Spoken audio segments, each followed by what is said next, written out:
बृहस्पतिवार को बाल क्यों नहीं कटवाने चाहिए, किसी को नहीं मालूम। शाम को नाखून नहीं काटने चाहिए, किसी को नहीं मालूम। बिल्ली रास्ता काट जाए तो अपशगुन होता है। जब सुबह अच्छा कोई काम करने जाओ मतलब तो उसमें मम्मी कहती है कहीं भीगे जाओ, लेकिन इसका लॉजिक किसी को नहीं पता कि ऐसा क्यों है। अब मैं पूछ रहा हूं, अगर लॉजिक नहीं पता तो काहे कर रहे हो रे? तो पता है सब क्या कहते हैं, इसलिए कर रहे हैं क्योंकि हमको हमारे मम्मी पापा ने बताया था, और मम्मी पापा को मम्मी पापा के मम्मी पापा, दादा दादी, उनके दादा दादी ने बताया, तो ये परंपरा चली आ रही है। क्यों चली आ रही है, किसी ने परंपरा क्यों बनाई, किसी को किसी का कारण नहीं पता। अब अगर आप कहें तो मैं एक एग्जाम्पल के माध्यम से समझा सकता हूं, सिर्फ एक ही एग्जाम्पल दूंगा कि परंपराएं भारत में क्यों चल रही हैं। परंपराएं भारत में क्यों चल रही हैं, एक ही एग्जाम्पल में सारी चीजें क्लियर हो जाएंगी। बताऊं कि नहीं? एक आध बच्चा कह रहा है कि मैं अपने पापा की डांट की वजह से मानता हूं परंपराएं। देखिए चलिए मैं एक एग्जाम्पल देता हूं, सुनो। भारत में बहुत सारे लोग परंपराओं का पालन करते हैं, क्यों करते हैं किसी को नहीं मालूम। इसके पीछे एक कहानी सुनाता हूं तुमको। एक बार की बात होती है, एक गांव में एक अंधा व्यक्ति रहता है, ठीक है, और उसकी उम्र करीब रही होगी 20-25 साल के आसपास। उसकी दोनों आंखें खराब थी, उसे दिखाई नहीं देता था। अब उसकी शादी भी नहीं हो रही थी, तो गांव वालों को उस पर तरस आ गया कि यार 25 साल की उम्र है, इसकी शादी नहीं हो रही है, इसकी शादी हो जाए तो इसकी जिंदगी कट जाएगी, कम से कम किसके सहारे जिंदगी काटेगा। तो ऐसे ही कम से कम 5, 6, 7 गांव छोड़कर एक अंधी लड़की रहती थी। तो गांव वालों ने कोशिश करी और गांव वालों ने देखा कि उस अंधी लड़की की भी शादी नहीं हो रही है और इस गांव में इस अंधे लड़के की भी शादी नहीं हो रही है। तो गांव वालों ने दोनों परिवारों में बात चलाई। इस लड़के का तो कोई परिवार में था ही नहीं, अकेला था बेचारा, है ना।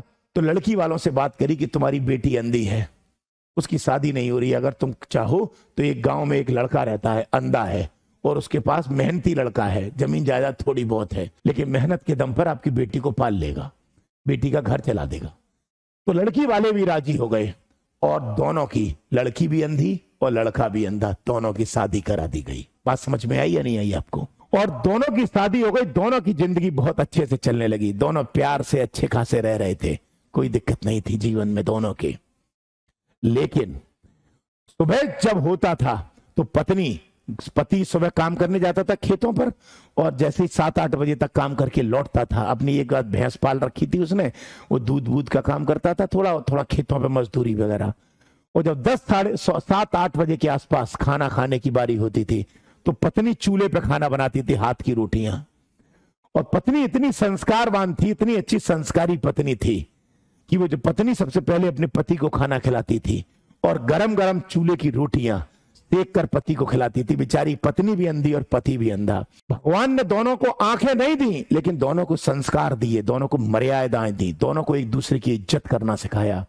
कहते हैं ना, जब भगवान कोई अवगुण दे देता है तो बहुत सारे गुण भी देता है, और दोनों अंधे व्यक्तियों में बहुत अच्छा था, अपनापन था, संस्कार थे। अब इसमें हुआ क्या कि जब पति खाना खा लेता था 2-3 रोटियां, तो पत्नी पूछती थी, अंधी थी बेचारी, वो पूछती थी 1 रोटी और ले लो। वो कहता था नहीं, मुझे अब भूख नहीं है, अब नहीं, पेट भर गया। तो पत्नी कहती थी अच्छा कोई बात नहीं। तो पत्नी क्या करती थी, लकड़ी की टोकरी होती थी और लकड़ी की टोकरी में वो कपड़ा बिछाती थी और 2-3 रोटियां अपने लिए उस कपड़े में पैक करके रख देती थी, कपड़े को ढक के, और वो पति को खिला दिया और टोकरी में 3 रोटियां अपने लिए ढक के रख दी। और उसके बाद वो बर्तन धोने लग गई, कपड़े वपड़े धोने लग गई, और फिर सोचा कि बाद में खाना खाऊंगी, काम वाम घर के निपटा के। अब क्या हुआ, घर में बगल में खिड़की थी, उस खिड़की से एक बिल्ली आई। बिल्ली म्याऊं म्याऊं करती है, तो बिल्ली आई। अब जो जानवर होता है, जानवर में सूंघने की क्षमता अच्छी होती है। बिल्ली ने वो जो टोकरी थी, टोकरी में 2-3 रोटी रखी थी, उन 2-3 रोटी का कपड़ा हटाया और बिल्ली ने 2 रोटी खींच ली अपने मुंह से और 2 रोटी निकाल के ले गई। अब जब पत्नी जब फ्री हुई अपने काम से तो खाना खाने बैठी, और जब खाना खाने बैठी तो टोकरी सामने रखी और सब्जी रखी, देखी तो टोकरी में केवल 1 ही रोटी थी, 2 रोटी नहीं थी। तो उसने सोचा मेरे पति को भूख लग गई होगी, इसलिए उन्होंने खा ली। इतनी संस्कारवान पत्नी थी कि पत्नी से जवाब नहीं, पति से पूछा नहीं कि ये जी आपने रोटी खाई है क्या, नहीं, क्योंकि संस्कार थे। उसने कहा पति है मेरा, कोई बात नहीं, भूख लगी तो खा लिया, क्या हो गया, मैं आज 1 ही रोटी से पेट भर लूंगी, मैं आज 1 ही रोटी से पेट भर लूंगी। उसने 1 रोटी खाई और पानी पी लिया और पेट भर गया। अगले दिन फिर पति को खाना खिलाया और अपने लिए 3 रोटी फिर पैक करके रखी। और फिर अगले दिन बिल्ली आई और बिल्ली ने फिर 2 रोटी निकाल ली। पत्नी ने फिर काम किया, झाड़ू पोंछा, बर्तन बर्तन कपड़े लत्ते, और फिर खाना खाने बैठी तो फिर 2 रोटियां गायब थी। पत्नी ने जैसे ही खाना खाए देखा तो 1 रोटी। पत्नी ने कहा मेरे पति को फिर भूख लगी है। उन्होंने फिर 2 रोटी खा ली। लेकिन पत्नी संस्कारवान थी। आजकल की पत्नियों जैसी नहीं थी कि पहले ठूस ले और फिर बाद में पति को खिलाए। नहीं, पहले पति को खिलाती थी वो, फिर खाती थी, और पति से मुंह नहीं चलाती थी। आजकल की पत्नियां मुंह कम चलाती हैं, लठ ज्यादा चलाती हैं, बेलना चलाती हैं, चिमटा चलाती हैं। भैया अगर कोई पत्नी देख रही हो तो भैया माफ कर देना यार, मुझे यार, मैं नहीं चाहता कि आपके लठ का शिकार मैं बनूं। तो अब क्या हुआ, ऐसे में उसने फिर 1 रोटी खा के पानी पी लिया और पेट भर लिया। कोई बात नहीं, लेकिन उसने पति से नहीं पूछा। क्यों? क्योंकि उसने कहा मेरा ही तो पति है, खा लिया तो खा लिया। अगले दिन पति फिर रोटी खा रहा था, और पति जब रोटी खा रहा था तो पत्नी ने 3 रोटी तो पति को खिला दी। फिर पत्नी कहती है 1 रोटी और ले लो जी। वो कहता है नहीं, अब भूख नहीं है। पत्नी ने मन ही मन कहा आप बाद में खाते हो, मुझे मालूम है आपको भूख तो लगती है। मन में कहा, लेकिन उसने सोचा कैसे बोलूं पति को। तो उसने कहा जी आप 1 रोटी मेरी खातिर ले लो। उसने कहा नहीं, आप तो जानती हो कि मुझे अब भूख नहीं लगती है, मैं सीधे शाम को ही खाना खाऊंगा। पत्नी के दिमाग में क्लिक करा कि ये कह रहे हैं मैं अब सीधे शाम को खाना खाऊंगा, लेकिन जब मैं काम करके फ्री होती हूं तो मेरी 2 रोटियां कहां जाती हैं। तो वो उस दिन पति से बोल ही देती है जी आपको भूख लगती होगी ना, आप मुझे बताते नहीं होगे। वो कहता है नहीं, मुझे भूख ही नहीं लगती, मैं तुमसे क्यों छुपाऊंगा। तब पत्नी मन में अपने बात को दबाती नहीं है, पूछ ही लेती है जी जब मैं अपने लिए 3 रोटी इस टोकरी में पैक करके रखती हूं तो उसमें से 2 रोटी गायब हो जाती हैं, तो मुझे लगता है कि वो आपको भूख लगती है, आप खा लेते हो। पति कहता है मैं नहीं खाता। तो पत्नी कहती है फिर वो 2 रोटी कौन ले जाता है, हमारे घर में तो कोई तीसरा मेंबर भी नहीं है। तब पति दिमाग दौड़ाता है। पति कहता अच्छा, तभी मैं कहूं पिछले 10-12 दिन से जब तुम कपड़े धो रही होती हो तो खिड़की में बिल्ली म्याऊं म्याऊं म्याऊं करती है। पति कहता है अच्छा, वो रोटी बिल्ली चुरा ले जाती है। अब पति कहता है अब तुम टेंशन मत लो, अब मैं तुम्हारी रोटी बचाऊंगा। और पति क्या करता है, पहले रोटी खा लेता है, पत्नी की रोटी टोकरी में पैक हो जाती है, और पत्नी जो होती है कपड़े धो रही होती है वहां पर। और पति क्या करता है, क्योंकि अंधा होता है वो, तो पति बिल्कुल घर की चौखट पर बैठ जाता है जहां से बिल्ली निकल के जाती है। और पति एक हाथ में एक लकड़ी का पट्टा ले लेता है, पीटना मान लो पीटना, और चौखट पर बैठ के ऐसे ऐसे करता है। दिखाई तो देता नहीं है उसको, तो ऐसे ऐसे करता है।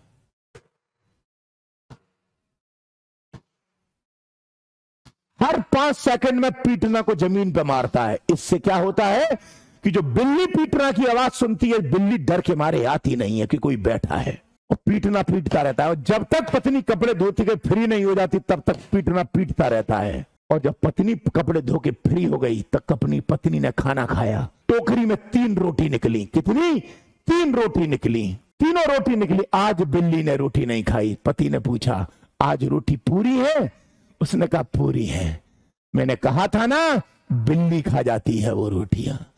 अब तुम परेशान मत हुआ करो, जब जब तुम कपड़े धोया करोगी तब तब मैं यहां पीटा करूंगा, और बिल्ली पीटने की आवाज से तुम्हारी रोटी नहीं लेके जाएगी। अब महीना गुजर गया, 2 महीना गुजर गया, 3 महीना गुजर गया।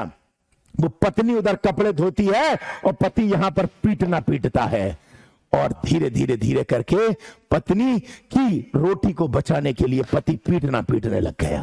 अब भगवान ने उस पत्नी की गोद भर दी। 9 महीने बाद बेटा पैदा, और भगवान ने बेटे को दोनों आंखें दे दी। 2 आंखें दी भगवान ने। पति पत्नी दोनों अंधे थे, लेकिन बेटा जो था वो दोनों आंखें देखने वाला था, दिखाई देता था उसको। धीरे धीरे बेटा बड़ा हुआ, 2 साल, 4 साल, 5 साल का हो गया। एक दिन पापा ऐसे ही, मम्मी कपड़े धो रही थी, बच्चा 5 साल का खेल रहा था, ऐसे आंगन में दिखाई देता था। तो पापा ऐसे पीटना पीट रहे थे। तभी पापा को लघु शंका लगी, मतलब आप समझे प्राकृतिक इमरजेंसी आ गई। तो पापा कहते हैं बेटा लाला इधर आ। उसने कहा हाँ पापा। बेटा मैं अभी 5 मिनट में आ रहा हूं। जब तक मैं आता हूं तब तक तू इस चौखट पे ऐसे ऐसे करके करते रहना। बेटा कहता ठीक है पापा, और पापा चले गए। अब बेटा हर 5 सेकंड में ऐसे कर रहा है, और धीरे धीरे करके कभी पापा पीटना पीटते हैं, कभी बेटा पीटना पीटता है, कभी पापा कभी बेटा, कभी पापा कभी बेटा। अब धीरे धीरे करके बेटा बड़ा हो गया, बेटा 20 साल का हो गया। कभी बेटा पीटना पीटता है, कभी पापा पीटते हैं, और पत्नी अंधी जो थी कपड़े धोती है। अब 20 साल की उम्र में पापा जो थे वो अपने बेटे की शादी करते हैं, और जो शादी करते हैं एक अच्छी लड़की से करते हैं, और लड़की भी अंधी नहीं होती, बेटे की तरह लड़की को भी दिखाई दे रहा था। मतलब दोनों पति पत्नी जो नए थे, मतलब बच्चे और बहू जो थे, उन दोनों को दिखाई देता था, सास ससुर को दिखाई नहीं देता था। अब बहू खाना बना रही थी और बेटा पीट रहा था। एक दिन बहू ने पूछा कि ए जी ये बताइए आप ये पीटना काहे पीटते हो? तो पति मालूम है जो बेटा था वो क्या बोलता है, ये हमारे घर के रीति रिवाज हैं कि जब खाना खाया जाता है, जब लड़कियां खाना खाती हैं तो ऐसे पीटा जाता है। आपको समझ में आया कि भारत में परंपराएं कैसे चली आ रही हैं। परंपराएं तो 50 चली आ रही हैं, लेकिन परंपराओं का किसी के पास कोई तर्क नहीं है। हमें दादा दादी ने, मम्मी पापा ने, नाना नानी ने परंपराएं तो बताई, लेकिन परंपराओं का कारण नहीं बताया कि ये परंपराएं आज भी हम क्यों पालन कर रहे हैं। और भारत में 90% परंपराएं ऐसी हैं जिनका पालन आज भी हो रहा है। अब मैं आपसे पूछता हूं, वो जो सास ससुर थे वो तो अंधे थे, मैंने मान लिया पीटना पीटते थे, लेकिन जो बच्चे थे वो तो रियल में दिखाई देता था। तो अंधा कौन हुआ, सास ससुर की बहू बेटे? जेन्युइन बात है यार, इंडिया में यही हो रहा है। परंपराओं का पालन होता है, क्यों होता है किसी को नहीं पता।